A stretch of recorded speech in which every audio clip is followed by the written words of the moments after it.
बिस्मिल्लाहिर्रहमानिर्रहीम। अस्सलाम वालेकुम। Welcome to cooking talk Urdu. मेरी आज की रेसिपी है सहरी के लिए ख़ास रेसिपी, फेनी की रेसिपी।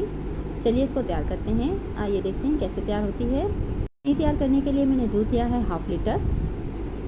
इसको उबाल लेंगे। ये लीजिए, दूध का उबाला आ गया है। अब इसमें शामिल कर देंगे 4 खाने के चम्मच चीनी, 100 ग्राम फेनी। आँच बंद करेंगे और 1 मिनट का दम लगाएंगे। ये लीजिए, फेनी तैयार हो गई है।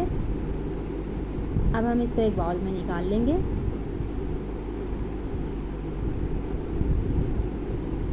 बच्चे और बड़े इसको शौक़ से खाते हैं। रमज़ान में तकरीबन हर घर में बनाई जाती है, बहुत आसानी से बन जाती है। अब हम इस पर गार्निश करेंगे पिस्ता और बादाम की।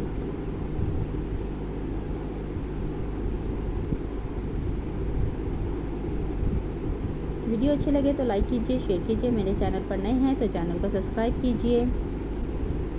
वीडियो देखने का शुक्रिया।